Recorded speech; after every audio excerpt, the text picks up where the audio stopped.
नमस्कार, आप देखना शुरू कर चुके हैं लेट्स डिस्कस और मैं हूं आपके साथ धीरेन्द्र। बरसात की गर्मी बड़ी तीखी होती है। अगर बारिश के बाद धूप निकल आए तो यकीन मानिए इस धूप के साथ निकलने वाला पसीना पोंछते पोंछते थक जाइएगा, पसीना सूखने का नाम नहीं लेगा। और ऐसी स्थिति में अगर आप किसी उलझन में आ जाए या किसी उलझन में आपको डाल दिया जाए तो यकीनन ये बड़ा ही कष्टदायक समय होता है। खैर, हम मौसम की बात करेंगे नहीं, मौसम से बात करना जरूर शुरू किया है हमने। आज बात महाराष्ट्र से शुरू करते हैं। महाराष्ट्र की राजनीति में आज चाचा और भतीजा शरद पवार और अजीत पवार दोनों के लिए अग्नि परीक्षा का दिन है। दोनों ने अपने अपने खेमे के विधायकों और सांसदों की मीटिंग बुलाई है, या ये कहिए कि दोनों ने विधानमंडल दल की मीटिंग बुलाई है और दोनों का दावा है कि पूरा का पूरा विधानमंडल दल उनके साथ है। शरद पवार थोड़ा सा इसमें संशोधन करते हैं। शरद पवार का कहना है कि जो 8 हमारे यहां से निकले हैं उनको छोड़कर पूरी की पूरी पार्टी हमारे साथ है और आज हमारी मीटिंग में तमाम लोग आएंगे। अजीत पवार का कहना है कि पूरी पार्टी हमारे साथ है। हालांकि अजीत पवार ने कल अपना नया दफ्तर खोज लिया और खोल लिया। प्रफुल्ल पटेल, इस पूरे घटनाक्रम में अगर जो कोई नाम और कोई चेहरा दुनिया को चौंकाया तो वो प्रफुल्ल पटेल का नाम और चेहरा है। एनसीपी का मतलब शरद पवार और प्रफुल्ल पटेल ही होता था बाहर की दुनिया में। महाराष्ट्र में भले ही एनसीपी का मतलब शरद पवार और अजीत पवार होते थे, लेकिन महाराष्ट्र से बाहर शरद पवार के बाद अगर किसी की नाम और किसी की चेहरे, किसी की चर्चा सबसे अधिक थी, कोई चेहरा सबसे अधिक शरद पवार के बाद जाना जाता था तो वो चेहरा प्रफुल्ल पटेल का था। 23 जून को जब बिहार में महागठबंधन की बैठक हो रही थी उसमें भी प्रफुल्ल पटेल साथ थे, लेकिन आज प्रफुल्ल पटेल शरद पवार के साथ नहीं है। शायद इसी को राजनीति कहते हैं। आज प्रफुल्ल पटेल अजीत पवार के साथ हैं और प्रफुल्ल पटेल का दावा है कि 53 में से 53 विधायक अजीत पवार के साथ हैं।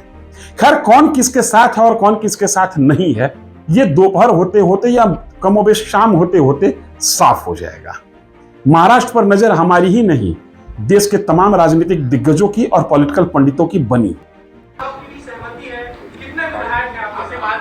हमारे साथ सभी विधायक है और हमारे साथ सभी पार्टी के लीडर है, सभी का हमें आशीर्वाद है।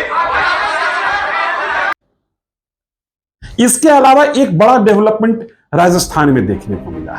एक ही पार्टी के 2 धुर विरोधी अशोक गहलोत और सचिन पायलट पूरे 5 साल एक दूसरे को पटकते, एक दूसरे को पछाड़ने में बिता दिए।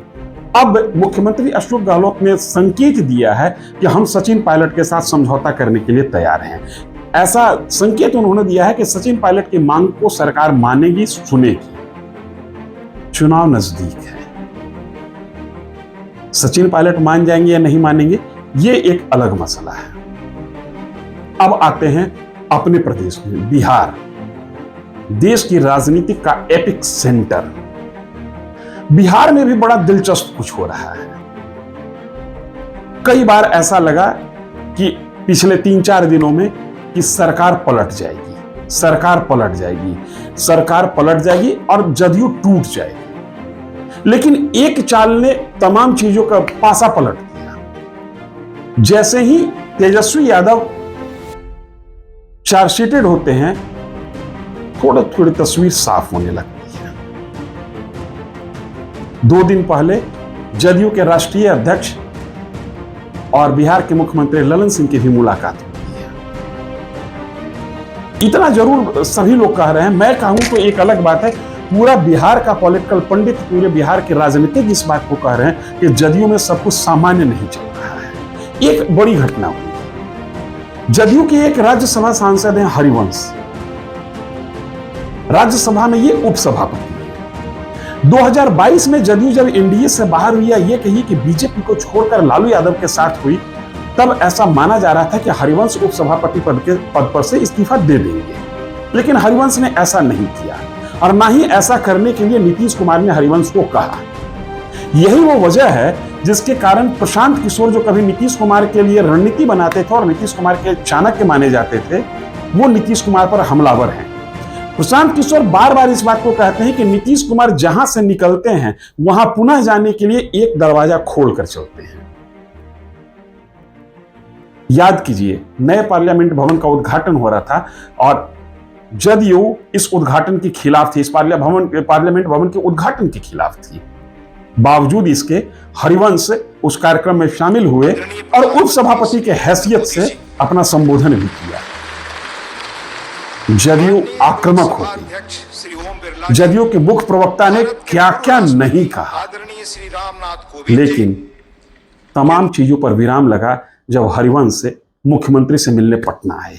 यूं तो यह मुलाकात मुख्यमंत्री सांसद संवाद कार्यक्रम के तहत है, जिस कार्यक्रम के तहत मुख्यमंत्री अपने तमाम विधायक और सांसदों से मिल रहे हैं, लेकिन हरिवंश का आना कुछ और कहता है। जानकारों का कहना है कि हरिवंश वो नाम है जो नीतीश कुमार को भी पसंद है और नरेंद्र मोदी को भी पसंद है। हरिवंश वो नाम है जो एक दिग्गज पत्रकार और संपादक रह चुका है। इनके संपर्क पार्टी लाइन से इधर भी हैं और इतर भी हैं।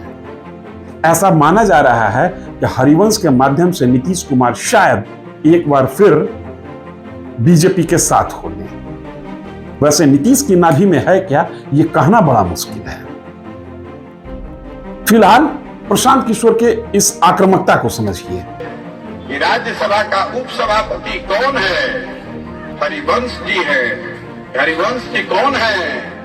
नीतीश कुमार के पार्टी के एमपी हैं। तो अगर आपने एनडीए छोड़ दिया है तो उस पद को छोड़ काहे नहीं रहे? उस पद को छोड़िए या उस एमपी को हटाइए। राज्यसभा में भाजपा का बिल पास कराने में अपना दल का आदमी लगाए हुए हैं। अब बिहार में गठबंधन बनाकर फिर ठगने का उपाय कर रहे हैं। 15 में आपने वोट दिया था, ये आदमी 17 में आपको ठग कर भाग गया। फिर वोट कीजिएगा, फिर भागेगा। लिख कर रखिए, हम उनके साथ रहे, आप उनको नहीं जानते हैं हमसे ज्यादा। हरिवंश के अलावा बीजेपी के पास या जदयू के पास कहिए, एक नाम और है जो नीतीश कुमार को बीजेपी के करीब ले जा सकता है। वो नाम है संजय झा, जल संसाधन मंत्री बिहार सरकार। संजय झा भी कभी बीजेपी की राजनीति किया करते थे और अरुण जेटली के बड़ी करीबी माने जाते थे। अगर जो नीतीश कुमार बीजेपी के साथ जाने का मन बनाए तो हरिवंश के बाद संजय झा वो दूसरा नाम होगा जो नीतीश के लिए रास्ता खोजेगा और रास्ता बनाएगा वहां पर। खैर, एक डेवलपमेंट और हुआ। जीतन राम मांझी की पार्टी हम, जिसके राष्ट्रीय अध्यक्ष उनके बेटे संतोष सुमन है, उनको केंद्र सरकार ने वाई कैटेगरी की सुरक्षा प्रदान कर दी। इसके पहले तक, आज के पहले तक उन पर कोई खतरा नहीं था, किसी प्रकार का कोई सुरक्षा नहीं था। एक सामान्य जो विधायक, और इसके पहले जब वो मंत्री थे तो मंत्री के प्रोटोकॉल के तहत जो सिक्योरिटी उनको मिलता था वो सिक्योरिटी उनको प्राप्त थी। लेकिन जैसे ही ये नीतीश कुमार से अलग हुए, नतीजा देखिए, बंदूक का साया इनको मिल गया।